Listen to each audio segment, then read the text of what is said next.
Fact number 1। दोस्तों, अगर मैं आप सबसे ये पूछूं कि अलास्का यूनाइटेड स्टेट की वेस्टर्न मोस्ट पार्ट है या फिर ईस्टर्न मोस्ट पार्ट है, आप में से कुछ लोग बोल सकते हैं कि ये वेस्टर्न मोस्ट पार्ट है और कुछ बोल सकते हैं कि नहीं, ये ईस्टर्न मोस्ट पार्ट है।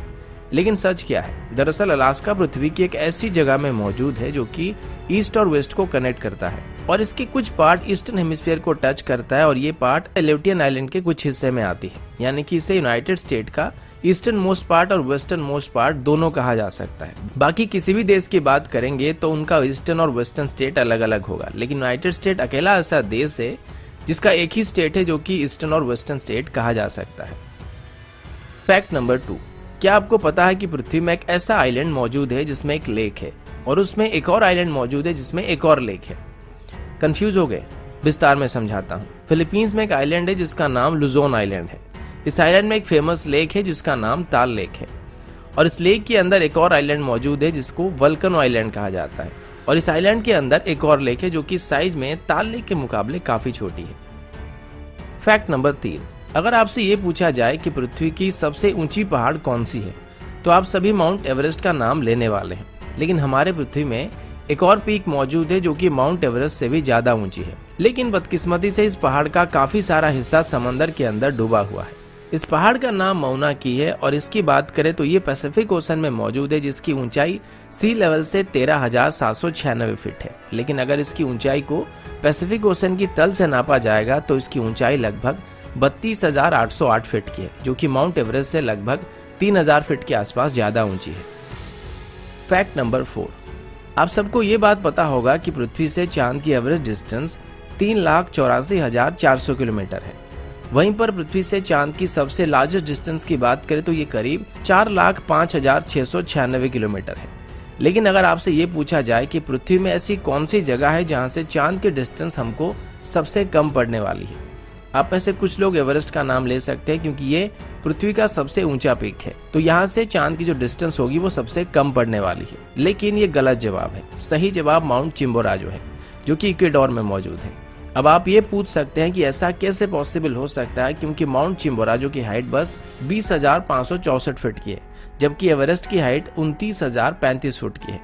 आप सबको पता होगा कि पृथ्वी एकदम से गोल नहीं है और ये ओवल टाइप की है और थंबनेल में आपने जो पिक्चर देखा था वो इसका एक्चुअल साइज है, यानी कि बीच में इक्वेटर के पास इसकी थिकनेस काफी ज्यादा है और धीरे धीरे ऊपर की तरफ या फिर नीचे की तरफ कम होता गया है और इसी वजह से एवरेस्ट हाइट में माउंट चिम्बोराजो से ऊंची होने के बावजूद भी माउंट चिम्बोराजो चांद से ज्यादा करीब है।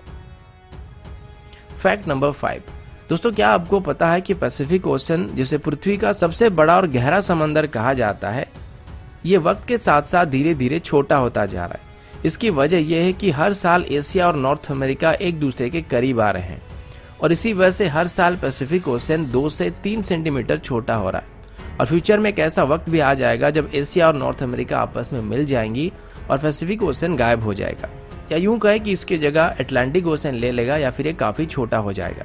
इसका एक और असर आइसलैंड के ऊपर भी पड़ रहा है, क्योंकि नॉर्थ अमेरिकन और यूरोपियन टेक्टोनिक प्लेट्स की मूवमेंट की वजह से आइसलैंड हर साल 5 सेंटीमीटर बड़ा हो रहा है। Fact number 6। दोस्तों, आप सबको पता होगा कि हमारा जो टाइम जोन है वो +5.30 है और लगभग पूरे भारत में यही टाइम जोन चलता है। लेकिन अगर हम रशिया की बात करेंगे तो वहां पर 11 टाइम जोन है, यानी कि अगर रशिया की एक पार्ट में सुबह हो रहा होता है तो दूसरे पार्ट में लोग डिनर करके सोने की तैयारी कर रहे होते हैं। वहीं पर फ्रांस की बात करें तो फ्रांस अपने ओवरसीज एरिया की वजह से 12 टाइम जोन को फॉलो करता है। Fact number 7। दोस्तों, आप में से कोई भी कभी ना कभी समंदर के किनारे जरूर गया होगा और बचपन में हम लोग अक्सर इसके किनारे खड़े होकर ये सोचते थे कि इसका दूसरा किनारा कहाँ पर है। लेकिन जाहिर सी बात है कि ये इतने बड़े होते हैं कि इनका दूसरा किनारा होते हुए भी हमको दिखाई नहीं पड़ता है। लेकिन इस दुनिया में एक ऐसा समंदर भी मौजूद है जिसका सच में कोई किनारा नहीं है। आप सब शायद सोच रहे होंगे कि ये कैसे पॉसिबल हो सकता है, क्योंकि समंदर चाहे कितना भी बड़ा होता हो लेकिन कहीं ना कहीं ये भूभाग से लगा हुआ होता है। पर सरगासो सी नाम की एक ऐसा समंदर है जिसने कोई भी भूभाग को टच नहीं किया है, यानी कि इसे चारों तरफ से दूसरे समंदर ने घेर रखा है और इसी वजह से इसका कोई किनारा नहीं है। ये अटलांटिक ओशन में पड़ता है और इसमें सरगसम नाम की एक मछली या फिर शैवाल टाइप की चीज बहुत ही बड़ी मात्रा में दिखाई पड़ते हैं और फ्लोट करते हैं, तो शायद इसी वजह से इसका नाम सरगासो सी पड़ा है। Fact number 8। अब जरा पिरामिड की बात करते हैं। अगर मैं आपसे ये पूछूं कि दुनिया में सबसे ज्यादा पिरामिड कहां पर है, आप में से ज़्यादातर लोग इजिप्ट का नाम लेंगे क्योंकि बचपन से हम लोग पिरामिड के नाम से इजिप्ट को पहचानते हैं। लेकिन भले ही गीजा के पिरामिड्स को वर्ल्ड वंडर में गिना जाता है, लेकिन असल में इजिप्ट से ज्यादा पिरामिड सूडान में है। इजिप्ट में टोटल 138 पिरामिड है, जबकि सूडान में 200 से 255 पिरामिड्स हैं, जिनको नुबिया की कुशित किंगडम की तरफ से बनाया गया था। Fact number 9। दोस्तों, आपने माउंट अगस्टस का नाम तो सुना होगा, जो कि ऑस्ट्रेलिया में मौजूद है। इसकी हाइट लगभग 2300 फीट है और ये लगभग 100 मील लंबा है। लेकिन मजे की बात तो ये कि असल में माउंट अगस्टस कोई पहाड़ नहीं है, बल्कि एक बहुत ही बड़ा पत्थर है। ये साइज में एयर रॉक से भी लगभग 2 गुना बड़ा है, जो कि लगभग 1650 मिलियन ईयर से ज्यादा पुरानी है। Fact number 10। आप सब मानव सभ्यता के विकास के बारे में जानते ही होंगे कि कैसे धीरे धीरे हम आधुनिक मानव में विकसित हुए हैं। इससे पहले इंसान जंगल में रहा करते थे या फिर गुफाओं में रहा करते थे। लेकिन क्या आप जानते हैं कि दुनिया में ऐसी कौन सी जगह है जहां पर सबसे ज्यादा गुफाएं पाई जाती है? तो इस जगह का नाम केंटकी है और ये यूनाइटेड स्टेट में मौजूद है। यहाँ पर काफी बड़ी मात्रा में गुफाएं पाई जाती है और इनमें से अभी तक एक्सप्लोर किए गए एक गुफा का लेंथ लगभग 400 मील का है।